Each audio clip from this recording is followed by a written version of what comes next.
This recipe is a staple of mine. It's a recipe I've been making for years because it's so simple, so easy, so quick, and it's vegan and gluten-free. Hey everyone, welcome to Jude's Kitchen. Today I'm going to teach you this phenomenal cookies recipe which does have a Middle Eastern twist to it. This recipe is phenomenal. The way the dark chocolate mixes with the walnuts and pistachios and everything else. Oh, and the cinnamon. Let's not forget about the cinnamon. It is absolutely dreamy. Why I love this recipe so much is that I can literally make it in less than 10 minutes, maybe like 7 minutes, and then whack it in the oven and it's ready. The amount of times I've made it when I was in a rush and needed to bring something. I mean, the thing is with us Arabs is that we always feel like we have to bring something in our hand. As we say, you can't go somewhere with your hand empty. You just can't. It's a thing that we are all used to. If you're invited to a meal, if you are in anything, you can't go with your hands empty. So this is the recipe that I make when I don't want to go with my hands empty. This recipe is super delicious, and I've made it for so many people, and they've all absolutely loved it.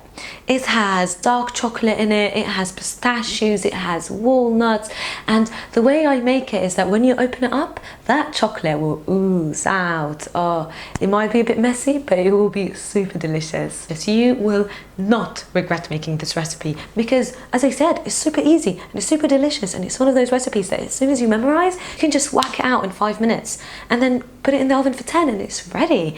It's just crazy. You would be crazy not to make this recipe because it's easy, simple, quick, and beyond tasty. If you guys haven't subscribed yet, then please hit the button down below because I will be posting new delicious vegan Middle Eastern recipes every Wednesday, so make sure you stay tuned. So first we're going to start with making the cookie dough. We want to put 3/4 of chickpea flour in a bowl. First we want to add all the dry ingredients. This recipe is so easy as well because you can easily remember it because it's literally 3/4 cup of flour and then 3 tablespoons of sugar, syrup and oil, and that's mainly what it is really. So we've got 1 tablespoon. I have a sweet tooth, so if you'd rather it be a little bit less sweet, just do it with 2. I find it better with 3 just because I'm like, yeah, so let's just do 2.5, but it's from 2 to 3 tablespoons. Obviously adjust it to taste. And now we want to add 1/2 teaspoon of baking soda and then a teaspoon of cinnamon. And now we want to mix all the dry ingredients together.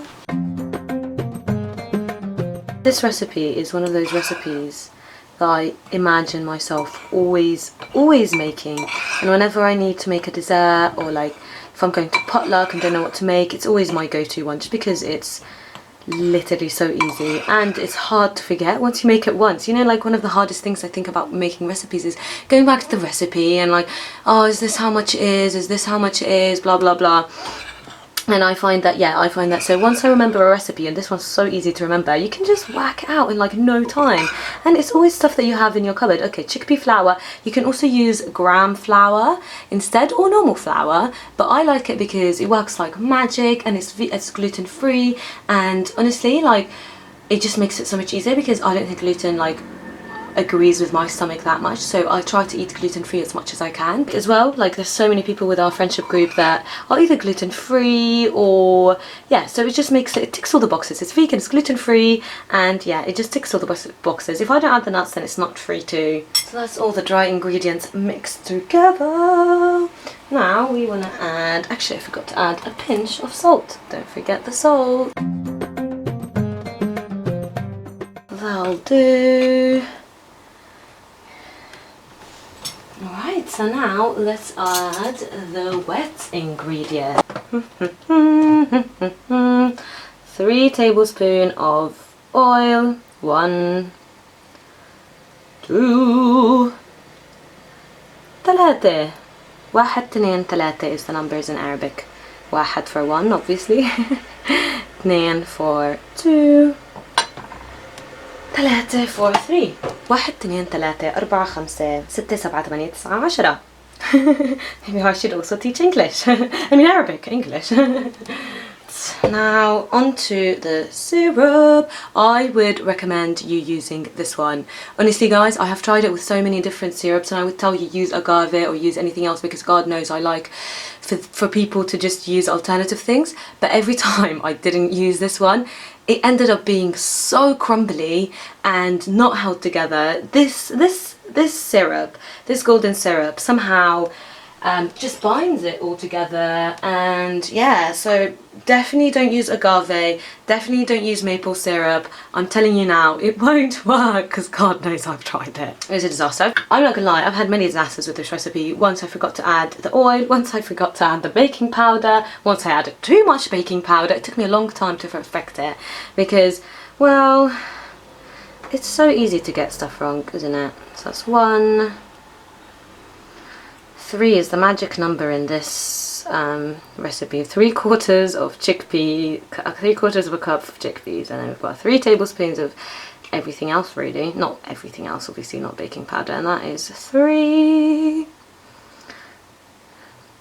So one tip for using golden syrup, if you find that it's hard to mix it all together, whack it in the microwave literally for 30 seconds. Oh my God, it makes it like a dream. Like when I make flapjacks, sometimes I struggle with mixing it all just because of, like, obviously syrup is quite like dense and like gloopy. So yeah, I think sometimes just adding it in the microwave for a little bit makes all the difference. But I don't think you should have a problem here. To be fair, it's been so hot the past few days that everything is melted, like my coconut oil. It's been a while since I made it. I usually like get into a recipe and then I like make it all the time, and then I'm like, I'm sick of that now. So was everything else, like music. Oh my God, I get obsessed with something and then I'm like, that's all I'm gonna do. Right, that looks pretty good. When you see that mixture going like this, then it is nice. Cool. Alright, we want to put the mixture aside now and start with the chocolate. That's tasty. But yeah, you can use ground flour, you can use any flour you want. Right, now let's chop of the chocolate. I find it easiest, like, I know you're probably going to think that I am crazy, but I usually find it best to chop it like, to chop my chocolate like this. It just makes it so quick and effortless.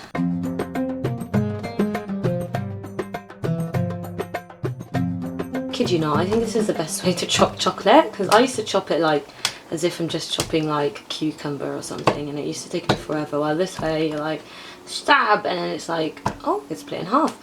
So you don't have to use that all of this chocolate. I might just make a little bit more, just because like I love chocolate and I think that you should try to fit in as much chocolate as you can, but there comes a point when no chocolate can be fitted, because what I do, I like the middle to be gooey. So what I do is I usually add the cookie dough and then I add the chocolate to put it in the middle.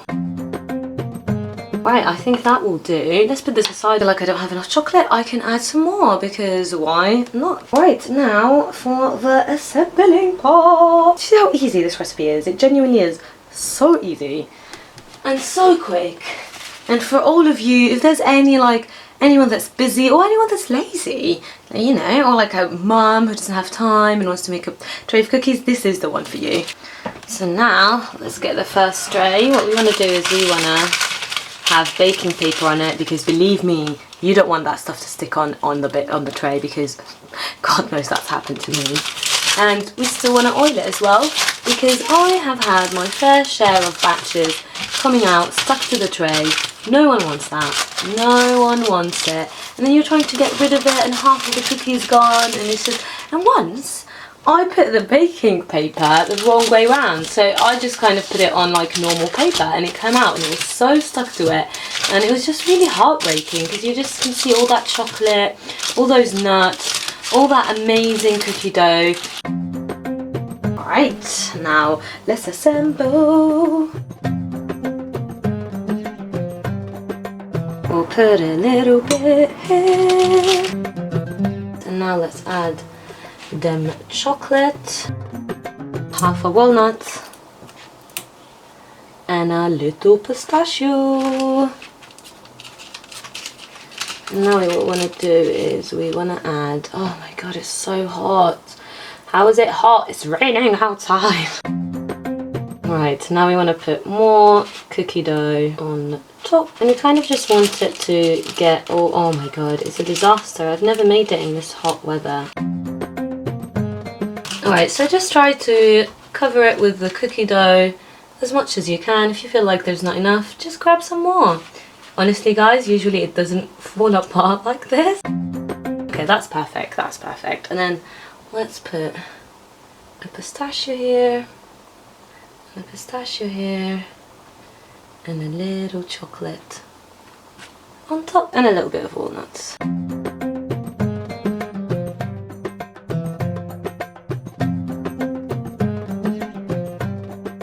So because the dough was a bit runny, I put it in the fridge for a little bit, just like 10 minutes. And then, yeah, so now it's just much easier to actually use.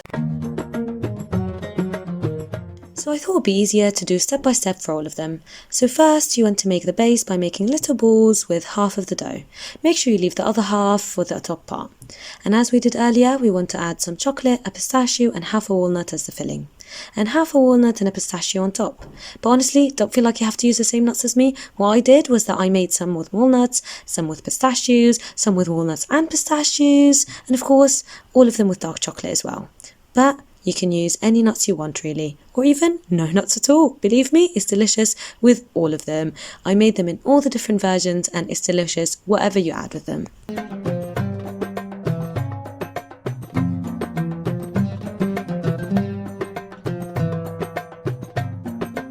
Right, that'll do. Now let's put some pistachios in there. I don't feel like I have to put some. I might not put some in the small ones just because I don't want to overstuff it. I'm going to put some pistachios on top anyway. There you go. Covering it up.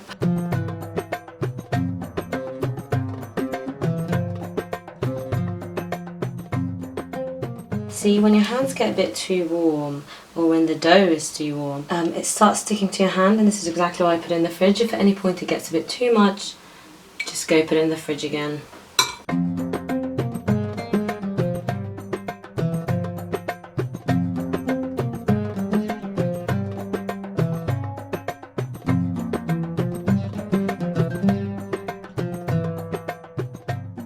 Right, and now we want to put them in the oven for 8 to 10 minutes. Just keep your eye on it. From 7 to 10 minutes, keep your eye on it. Yeah, until it's golden brown on 180 degrees or for a gas mark number 4. And we're all done.